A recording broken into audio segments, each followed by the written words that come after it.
नमस्कार। ANP news 24 पर राजनीति गलियारे से जुड़ी कुछ ताजा तरीन खबरों पर नजर डालते हैं। हाई कोर्ट में दिल्ली मुख्यमंत्री अरविंद केजरीवाल की सुनवाई उपरांत आप नेताओं की प्रतिक्रिया क्या रही, सुनते हैं। माननीय उच्च न्यायालय का फैसला अरविंद केजरीवाल जी के मामले में आया है, लेकिन जैसा पिछले कई दिनों से लगातार मैं कह रहा हूं, मैं फिर उस बात को दोहरा रहा हूं पूरी मजबूती के साथ और जिम्मेदारी के साथ कि ये पूरा का पूरा मामला भारत की राजनीति में आजादी के बाद से लेकर सबसे बड़ा राजनीतिक षड्यंत्र है। एक गहरी साजिश के तहत यह मामला बनाया गया है और इस मामले के पीछे किसी घोटाले की जांच का मकसद नहीं है। दिल्ली की प्रचंड बहुमत से चुनी हुई अरविंद केजरीवाल को गिराने और खत्म करने का मकसद है। पंजाब की प्रचंड बहुमत से चुनी हुई सरकार को गिराने और खत्म करने का मकसद है।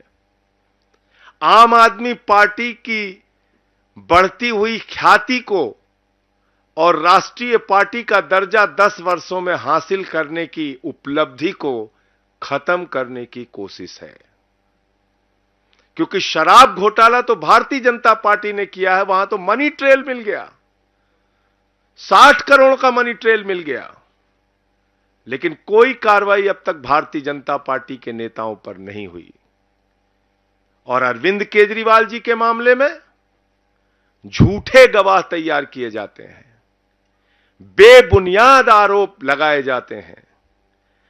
10-10 गवाहों के 10-10 बयानों को छिपाकर षड्यंत्र के तहत 2 ही बयान कोर्ट के सामने लाए जाते हैं।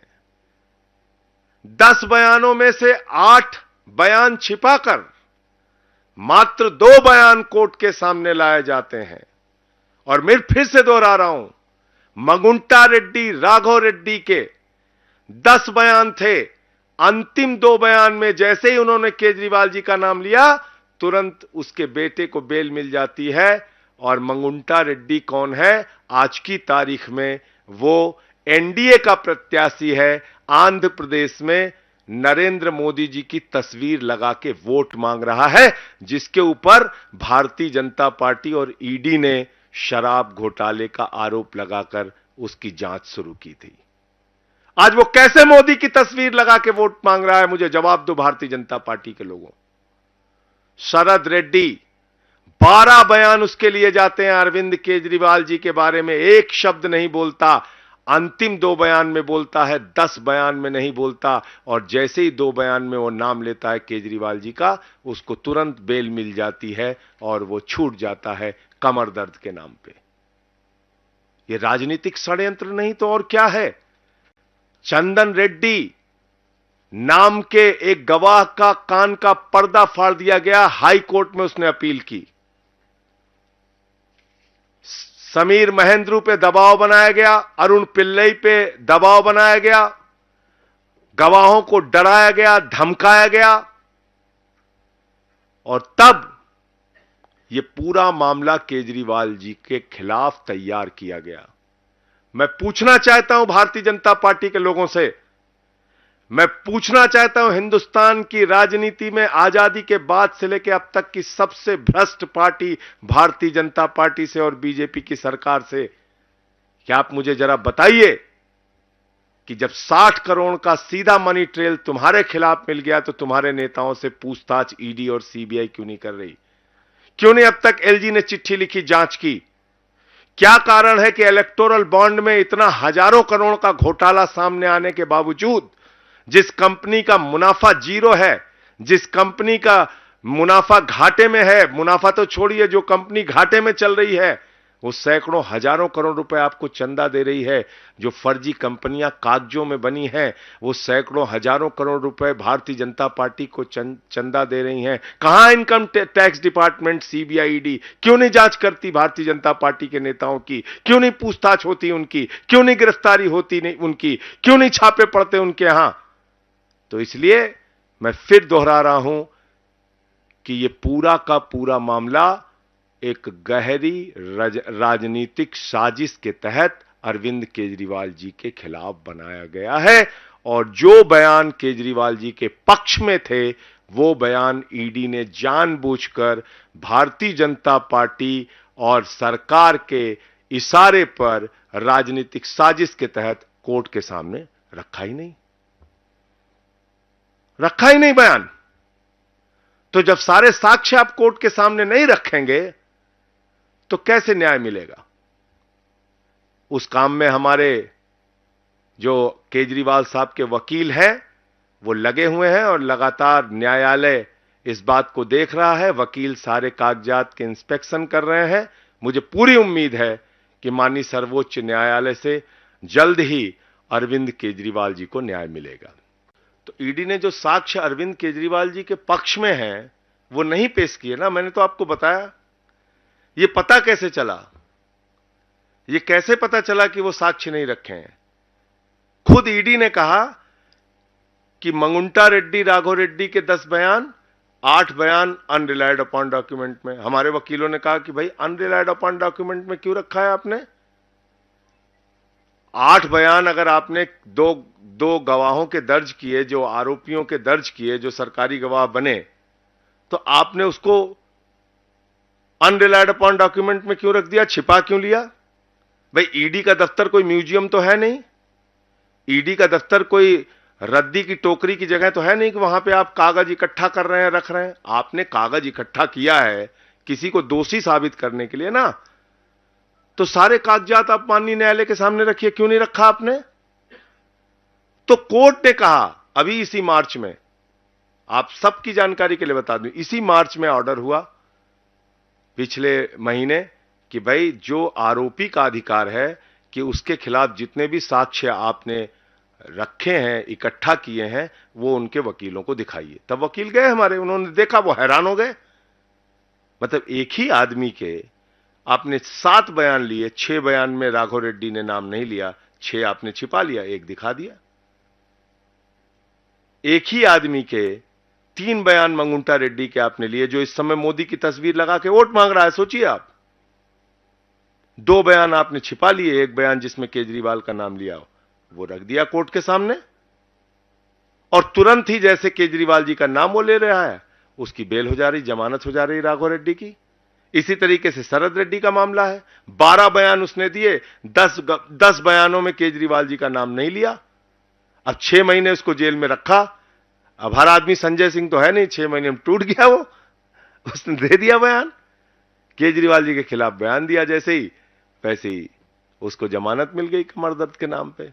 तो ये है हकीकत। ये बयान रखे ही नहीं गए हैं। मैं सभी पत्रकार बंधुओं को जिम्मेदारी से यह बताना चाहता हूं कि ये बयान अभी कोर्ट के सामने नहीं रखे गए हैं। इंस्पेक्शन का ऑर्डर जब कोर्ट से मिला और इंस्पेक्शन करने जब हमारे वकील गए, तब इन बयानों को देखा और वो हैरान रह गए कि जो बयान केजरीवाल जी के पक्ष में है या जिन बयानों में केजरीवाल जी का नाम नहीं है, केजरीवाल जी के नामों का जिक्र नहीं है, वो बयान ऑन रिकॉर्ड नहीं लाए गए कोर्ट के समक्ष। यही है गहरी राजनीतिक साजिश। न्याय की प्रक्रिया है और न्यायिक प्रक्रिया में कई बार विलंब होता है। पीएमएलए एक्ट में बहुत सारी जटिलताएं हैं, जिसमें जमानत मिलने के प्रावधान कठिन है, मुश्किल है। और उसके साथ जब आप साक्ष्य ही पूरे नहीं रखेंगे तो कोर्ट के सामने पूरी बात आ नहीं रही है। 20,000 पन्ने अनरिलाइड डॉक्यूमेंट में रखे गए हैं। मैं सभी पत्रकार मित्रों को बताना चाहता हूं, ईडी ने 20,000 पन्ने अनरिलाइड अपॉन डॉक्यूमेंट में रखे हैं, यानी कि 20,000 कागजात छिपाए गए हैं, यानी कि 20,000 कागजात ईडी कह रही है इस पे हमें भरोसा नहीं है। जबकि सेक्शन 50 पीएमएलए में तो आप झूठा बयान ले ही नहीं सकते। सबसे पहले बताया जाता है सेक्शन 50 पीएमएलए में कि देखो भाई, झूठी गवाही दोगे तो तुम्हारे खिलाफ कार्रवाई होगी।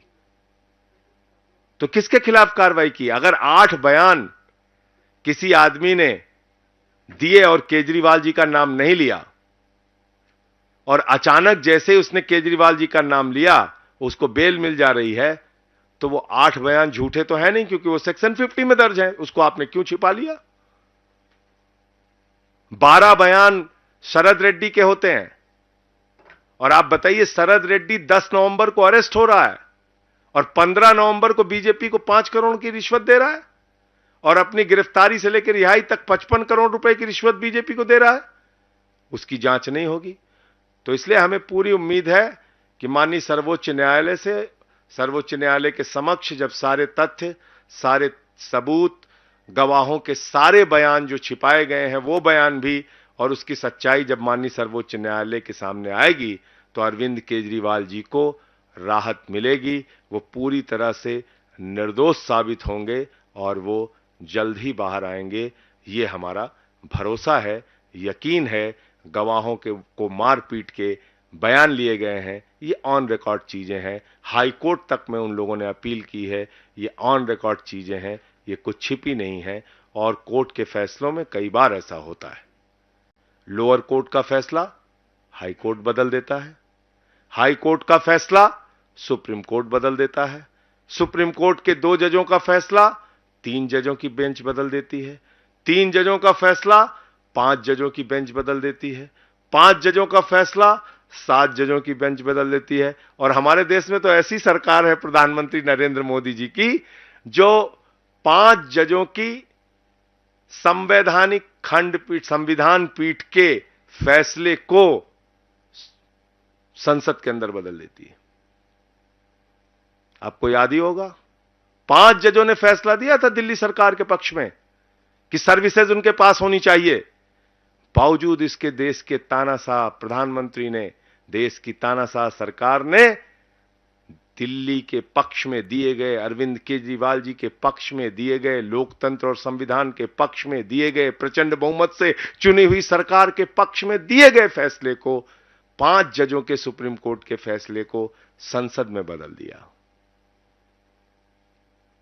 जब चुनाव आयुक्तों के नियुक्ति की प्रक्रिया में मुख्य न्यायाधीश को रखा गया, तो प्रधानमंत्री जी ने कहा और भाजपा की सरकार ने कहा कि नहीं, चुनाव आयुक्तों की नियुक्ति तो हम करेंगे, और सुप्रीम कोर्ट के फैसले को संसद के अंदर बदल दिया गया। तो है कई बार कानूनी प्रक्रियाओं में। और इस देश के अंदर आपको जानकारी के लिए बता दूं, 80% अंडर ट्रायल है। कोई 10 साल से अंडर ट्रायल है, कोई 5 साल से अंडर ट्रायल है, कोई 3 साल से अंडर ट्रायल है। आपको बता दें, ये सामूहिक उपवास सत्याग्रह आंदोलन दिल्ली के अलावा देश भर के विभिन्न राज्यों में भी किया गया। चलिए इसकी कुछ झलकियां आपको दिखाते हैं। केजरीवाल जी जल्द ही निर्दोष साबित होंगे, जल्द ही सुप्रीम कोर्ट से, आगे की कोर्ट से उनको राहत मिलेगी, वो बाहर आएंगे। जबरदस्ती जांच करेंगे, आप यहां की पॉलिसी की जांच करेंगे। और इलेक्टोरल बॉन्ड में अलग अलग कंपनियों ने बीजेपी को चंदा दिया और तुरंत बाद उनको 3,08,000 करोड़ के ठेके मिले हैं। छोटा मोटा नहीं, 3,08,000 करोड़। जीरो लगाते लगाते थक जाएंगे आप। ईडी सीबीआई का छापा पड़ा कंपनियों पर।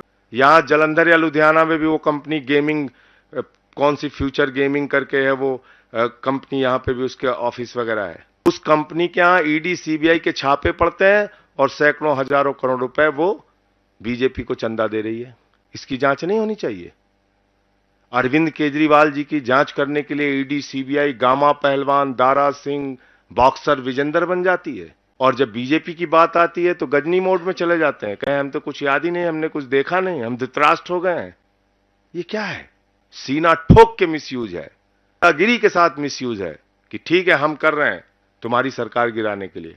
तो टीएमसी के लोग जो बैठे हुए हैं उनकी मांग बिल्कुल जायज है। Income tax department, IT, CBI के और ईडी के डायरेक्टर्स को हटाइए, जो ऑफिशियल्स ये सब काम कर रहे हैं उनका ट्रांसफर कीजिए। प्रधानमंत्री जी की हालत उस बच्चे की तरीके से हो गई जो अपने पिता के पास पहुंचता है, कहता है पापा हम फर्स्ट आए, पापा हम फर्स्ट आए, पापा हम फर्स्ट आए। पापा ने पूछा भैया कितने प्रतियोगी थे? बोला अकेले दौड़ रहे थे। अकेले ही दौड़ रहे हैं, सारे पहलवानों को पकड़ के आपने जेल में डाल दिया और आप कह रहे हैं कि हम फर्स्ट आ गए, कि हम फर्स्ट आ गए, कि हम फर्स्ट आ गए। दिल्ली से वरिष्ठ संवाददाता अनीता गुलेरिया द्वारा राजनीतिक गलियारे पर खास रिपोर्ट।